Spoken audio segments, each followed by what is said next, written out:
চীনের রাজধানী বেইজিংয়ে বাংলাদেশের প্রধানমন্ত্রী তারেক রহমানকে দেওয়া হল সর্বোচ্চ রাষ্ট্রীয় সম্মান। ২৫ জুন বৃহস্পতিবার চীনের স্থানীয় সময় বিকেলে বেইজিংয়ের দিয়াওইউতাই স্টেট গেস্ট হাউস থেকে বিশেষ মোটর শোভাযাত্রায় গ্রেট হল অব দ্য পিপলে পৌঁছালে প্রধানমন্ত্রী তারেক রহমানকে লাল গালিচা সংবর্ধনা এবং গার্ড অফ অনার দিয়ে স্বাগত জানান চীনের রাষ্ট্রীয় পরিষদের প্রিমিয়ার মহামান্য লি চিয়াং। এ সময় প্রধানমন্ত্রীকে উষ্ণ অভ্যর্থনা জানান চীনের প্রিমিয়ার। পরে দুই দেশের প্রতিনিধি দলের সঙ্গে শুভেচ্ছা বিনিময় ও পরিচয় পর্ব অনুষ্ঠিত হয়। সফরে প্রধানমন্ত্রীর সহধর্মিণী ডাক্তার জুবাইদা রহমানও উপস্থিত ছিলেন।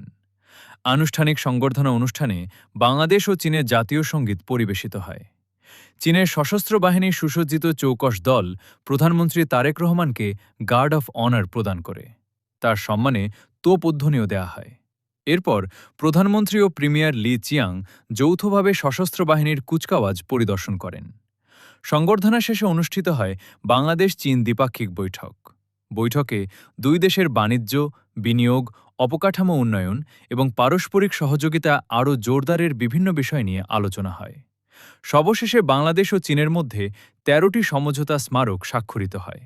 সংশ্লিষ্টরা বলছেন, এসব চুক্তি দুই দেশের কৌশলগত ও অর্থনৈতিক অংশীদারিত্বকে নতুন উচ্চতায় নিয়ে যাবে এবং ভবিষ্যৎ সহযোগিতার নতুন দিগন্ত উন্মোচন করবে।